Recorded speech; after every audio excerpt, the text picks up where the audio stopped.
आप दोनों? अल्हम्दुलिल्लाह परफेक्टली गुड। सबसे पहले मेरे ख्याल में मैं इब्राहिम से पूछती हूँ, दोस्त तुमने कल क्या किया मम्मी के लिए? हम जब सुबह उठे थे तो उनको वैसे तो ब्रेकफास्ट वो बनाती हैं तो उनको नहीं उठाया। हम बाहर गए, छोटा मिनी केक लेकर आए, वेरी नाइस। उनके लिए कुछ कार्ड बार्स बनवाए Very और nice. साथ में मैंने और मेरे छोटे भाई ने, my young brother, we gave her a gift a perfume. Perfume दिया? वाह। Pocket money. Oh yes, of course. Sunday था। Of course, ईदी थी तो मतलब नोट आया हुआ था, नोट था ये करने को सब कुछ। Very good. और कितने, मतलब आप दोनों ने इक्वल अमाउंट पूल किया है? तुमने ज़्यादा पैसे लगाए? मैंने थोड़े ज़्यादा लगाए ना, हाँ छोटा भाई था।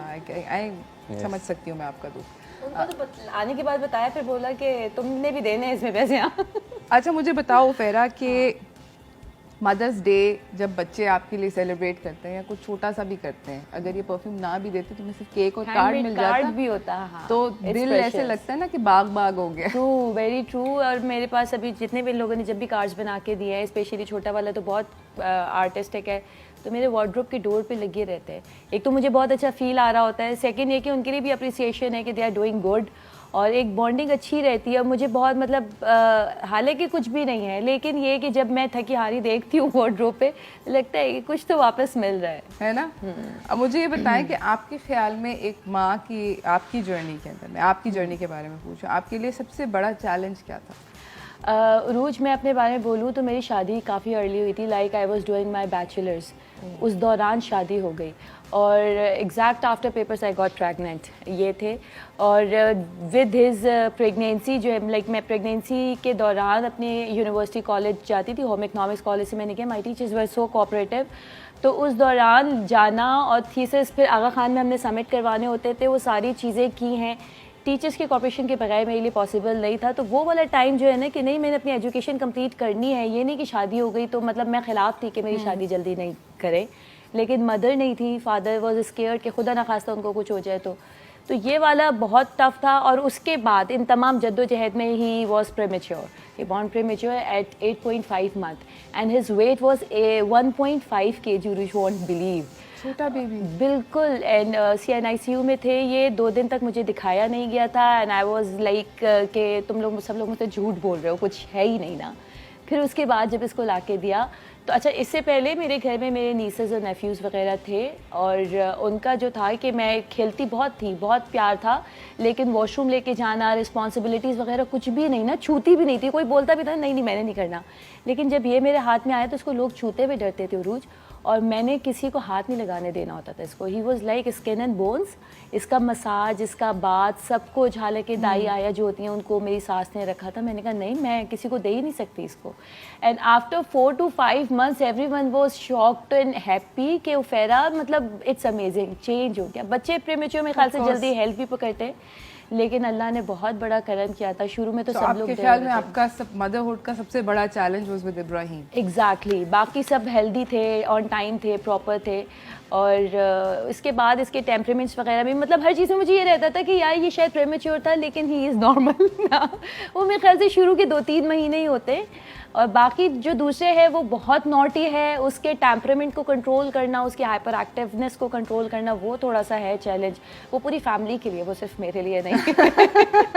अच्छा मुझे ये बताओ कि आपका खुद का रिलेशनशिप आपकी मम्मी के साथ कैसा था? I lost at the age of 13। Wow.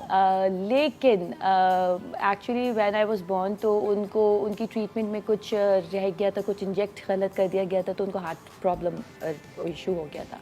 लेकिन उसके बाद से उनके अंदर ये सेंसिटिविटी थी कि मेरी बेटी है, और मुझे तो मतलब मेरी ज़िंदगी अब इतनी ज़्यादा नहीं है, तो उन्होंने मुझे वैसे ही लेके चली, और लाइक मुझे अपने साथ किचन में रखती थी, हर चीज़ में उनकी गाइडेंस होती थी कि अगर मैं नहीं रही, मतलब मैं इरिटेट भी होती थी समटाइम्स कि अगर मैं नहीं रही, लेकिन उन्होंने बहुत स्ट्रांगली माइंडसेट बनाया मेरा। उसके बाद मेरे father, he was like mother to me. शादी करना, सारी चीज़ें उनके साथ मेरी शेयर करना। तो अम्मी का मैं जहाँ पे बोलूँगी तो उन्होंने 13 साल की उम्र तक मुझे जो है ना, वो 20 साल की उम्र वाली लड़कियों की सारी चीज़ें सिखा चुकी थी। तो मेरे लिए अगर मदर की बात आती है तो सिर्फ अम्मी नहीं थी, मेरी बहनें, मेरे फादर ने बहुत मेन रोल प्ले किया एज बीइंग मदर। तो एवरीवन डिड लाइक दैट। यार मतलब दिस इज वाकई में, you know, it's very hard.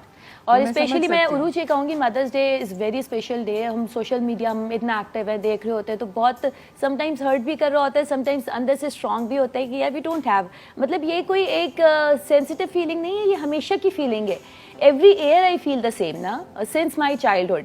लेकिन फिर ये होता है कि नहीं यार अब्बू हैं, बाकी सब हैं, अल्हम्दुलिल्लाह अल्हम्दुलिल्लाह, ऐसा नहीं कि मैं अकेली हूँ या everyone behave like everyone participated as mother, कि नहीं उफेरा के साथ इस तरह का नहीं है। तो वो एक जो पैम्पर्ड फीलिंग होती है ना, वो वाली चीज़ अल्लाह का शुक्र है नहीं है स्ट्रॉन्ग इनफ। ज़बरदस्त। अच्छा हाँ। मुझे ये बताएं कि कभी भी एज अ मदर आपके बच्चों के अंदर कोई ऐसा उन्होंने कुछ ऐसी चीज़ करी हो which gave you a pause and you thought कि नहीं यार मैं बिकॉज ये ऑब्वियसली सामने बैठे हो इसलिए हाँ, मैं ज़रा वर्किंग होने सोच के बाद ऐसा हो बात जाता है ना sometimes। हाँ हाँ हाँ। कि आपकी उनका कोई बिहेवियर का टेक आप एकदम से नोटिस करते हो, आप हाँ। कहते हो यार मैं कहाँ पे थी, कब कब सीखा इसने, एग्जैक्टली। you know? अच्छा, इसमें ऐसे अभी तक तो नहीं आया कि वो वाली चीज़ है, लेकिन हाँ एग्ज़ाम्स को लेके और समटाइम्स अभी हर फैमिली की अपनी एक डिफरेंट वैल्यूज़ होती हैं। तो मुझे अभी few days back I just found some hand chains and rings Oh. And studs from his bag. तो मैंने कहा ये क्या है इब्राहिम, ये क्या है? ओके और वो छुप के पहनना, स्कूल के अपने फ्रेंड्स, एक दो फ्रेंड्स हैं, कूल है भाई, हाँ with you. मुझे पता था यहाँ से सपोर्ट मिल जाना है। I am with you. लेकिन मुझे ये था कि सही है बाय द टाइम, लाइक अभी तुम अभी 9th में जाना है तुम्हें, then O levels A levels, अभी तुम्हें समझ नहीं, अभी तो you don't know how to carry this thing ना, अभी सिर्फ घड़ी काफ़ी है। तो मुझे ये था कि यार मतलब शायद मैं टाइम नहीं दे पा रही हूँ, शायद मैं बैग नहीं चेक कर पा रही हूँ, ये ना हो कि किसी दिन सिगरेट निकल बैठ जाए, किसी दिन कुछ और निकल जाए। हाँ, बिल्कुल ये तो वो वाली यू चीज़ लिव इन थी। दिस परपेचुअल हाँ। Fear specially in this day and age. I agree with you. अब मैं इब्राहिम आपसे पूछना चाहती हूँ कि आपको मामा के अंदर सबसे अच्छी चीज़ क्या लगती है? The best thing I think about her के वो फर्स्ट थिंग वो वर्किंग है, उसके साथ साथ वो हमें सारी वो चीज़ें दे रही होती हैं जो नॉर्मल मदर, जो होम वर्किंग मदर्स होती हैं जो घर में रहती हैं, वो जो अपने जैसे बच्चों को ट्रीट करती है वो हमें भी वैसे ही ट्रीट कर रही होती हैं, चाहे वो कहीं बाहर जा रही हों। जैसे मोस्ट ऑफ द टाइम जब वो दूसरे शोज़ पे जा रही होती हैं अपने, तो जैसे और भी चैनल्स हैं वहाँ मुझे साथ लेकर जाती हैं ताकि मैं चीज़ें सीखूँ, मुझे भी एक्सपीरियंस है। ज़बरदस्त। और मुझे बताएं सबसे ज़्यादा अनोइंग चीज़ क्या है मम्मी के बारे में? ये तो मुश्किल होगा मुश्किल होगा। सोचो तो मुझसे बात कोई- करे, कोई मम्मी एक बैठी बता नहीं है, वो कह रहे इतनी ज़्यादा है, मतलब बताऊँ तो क्या क्या बताऊँ, ऐसा है ऐसा है, कुछ तो होगा। नहीं बोलूँगी कुछ भी। कुछ नहीं होता, मम्मी कुछ नहीं बोलेंगी पक्का। शायद हर चीज़ पे टोकती रहती हैं। बहुत टोकती हैं।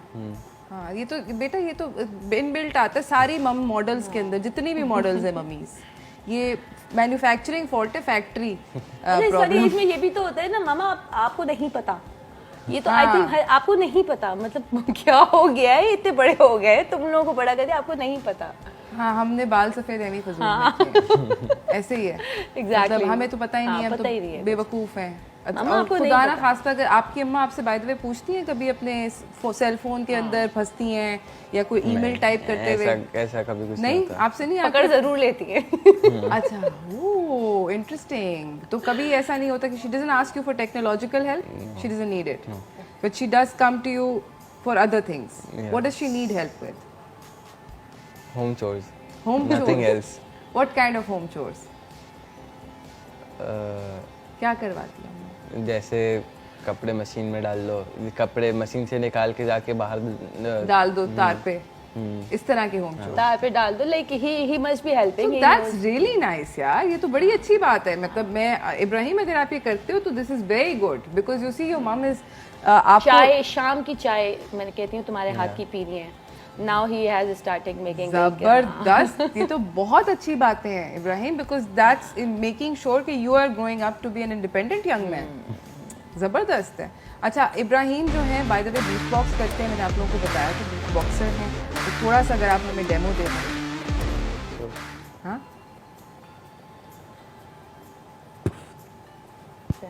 Hello, mike check. Mike check, ऊपर कर दें माइक। हाँ कर देंगे वो लोग। Hello, okay you start doing. आप करो।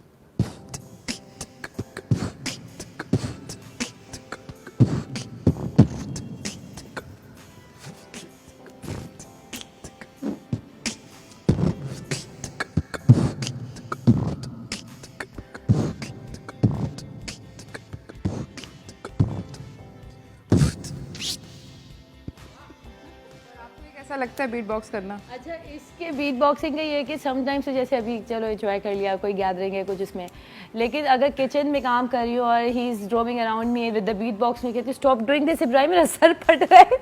या कभी पढ़ाई के दौरान करते करते मैथ सॉल्व कर रहे हो उस दौरान देखिए why don't you concentrate on maths, मतलब ये क्या है, स्टार्ट हो जाते हैं। He is not doing it, वो मतलब आप इसलिए तो नहीं, आपको सोचना नहीं पड़ता ना बीट बॉक्स करने के लिए। See that's non intentionally start हो जाता है। नॉन इंटेंशनल, जिस तरह कुछ लोग अपना ऐसे बाल खींच रहे होते हैं और साथ साथ कुछ कर रहे होते हैं, it's just one of those ticks.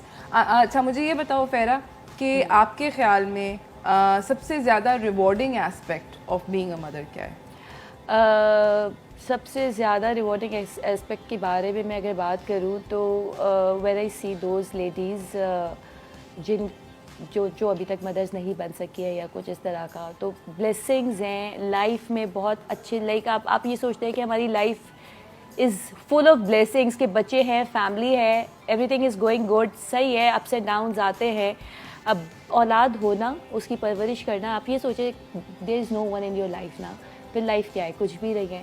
तो ये मेरे ख्याल से बहुत बड़ी ब्लेसिंग है। अल्लाह ताला, मैं दुआ करती हूँ कि जिनके यहाँ नहीं भी हैं उनके यहाँ भी औलादें हों, लेकिन ये मसरूफियत होना, ये एक टाइटल मिलना एज बीइंग मदर, उसके बाद वो रिस्पॉन्सिबिलिटी, सही है बड़ा टायरिंग होता है, सब कुछ होता है, लेकिन ये एक ब्लेसिंग है, बहुत बड़ी ब्लेसिंग है। I think it's a big blessing, ये होना ही बहुत बड़ा रिवॉर्ड है लाइफ में। और आप मुझे बताएं कि आपका कोई टिप है या कोई ट्रिक है जिससे आप अपने आप को, जब बच्चों पे बहुत गुस्सा आता है, शोहर पे भी बहुत गुस्सा आता है, 4 बच्चों में एग्जैक्टली शोहर समेत 4 बच्चे बन जाते हैं, हाँ। तो मतलब आपका दिल चाहता है कि मैं सर के बाल नोच लूं और इनको किसी तरह तबीयत साफ करूं, तो अपने आप को कैसे काम डाउन करती हूँ? मैं काम डाउन करती हूँ, मैं I just take myself in a room, बंद कर देती हूँ, सबसे बातचीत बंद कर देती हूँ। तो दैट्स योर ट्रिक? हाँ, ये मेरी अपनी, आई डोंट नो कि किसी और पे काम करेगी कि नहीं करेगी, and it's depend as well कि जो सामने वाला है वो उसको किस तरीके से कंसीव कर रहा है। तो मेरे हस्बैंड तो खैर फौरन समझ जाते हैं जब मामला खराब मामला खराब है। इन लोगों के मिलके टैंट्रम्स, स्पेशली ये और ईसा, मोहम्मद ईसा, ये जो 2 मिलते हैं ना, तो ये फिर, और वो छोटी लड़की है हालांकि, लेकिन इनको देख के वो भी she behaves like a monkey ना, कि मतलब वो भी वो लड़का ही बनी हुई होती है।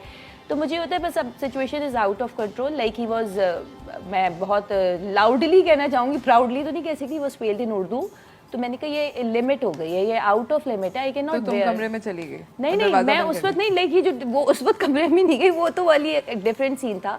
लेकिन जब इस तरह की हो रहे होते हैं कि they are not listening and they are not following their proper schedule या रूटीन है, चीज़ों को प्रॉपरली नहीं कर रहे हैं, या बहुत आउट ऑफ कंट्रोल चीज़ हो गई, तो फिर मैं लोगों से बातचीत करना बंद कर देती हूँ एक्चुअली। और जब बातचीत करना बंद कर दे, सारे काम हुए हैं, तो बस I am locked in the room, I am doing my own things, मैं तुम लोगों से कोई लेना देना, तुम लोगों को कुछ भी नहीं, जब होश ठिकाने आ जाए तब मुझसे बात करना। तो वो 2-3 घंटे लगते हैं, और फिर मेरे हस्बैंड भी ये कहते हैं लेट देम, तो वो थोड़ा टाइम लगता है, लेकिन और आप लोग ऑब्वियसली समझ जाते होगे ना, छेड़ मलंगा नू, इस वक्त नहीं जाना मम्मी के पास। छोटा वाला बड़े को समझाता है, बड़ा वाला छोटे को समझाता है, आपस में हग होते हैं, फिर सही हो जाता है। कहानी बिल्कुल मैं समझ गई। जाते जाते उफेरा, थैंक यू सो मच आप दोनों का आने का, मगर जाते जाते अगर आप कोई मैसेज देना चाहें? मैसेज मैं ये देना चाहूँगी रूज के, mother as being mothers is huge responsibility, बहुत बड़ी रिस्पॉन्सिबिलिटी। लाइक मैं कहूँगी कि सिर्फ हम अपने बच्चों को नहीं, हम नस्लों को बना रहे हैं। तो जो फैमिली वैल्यूज़ हैं, जो भी हमारे रिलीजियस वैल्यूज़ है, जो सोसाइटी की वैल्यूज़ है, उन पे हमें बहुत स्ट्रॉन्गली काम करना चाहिए, इग्नोर नहीं करना चाहिए। बहुत सारी मदर्स को मैंने देखा है कि they are not enough mature after being mother, कि वो सही है, वो अपनी ही लाइफ में इतनी मगन है, सही है, सब कुछ बहुत अच्छा है, एंजॉय करें अपनी लाइफ को भी, लेकिन मदर की रिस्पॉन्सिबिलिटी, छोटी रिस्पॉन्सिबिलिटी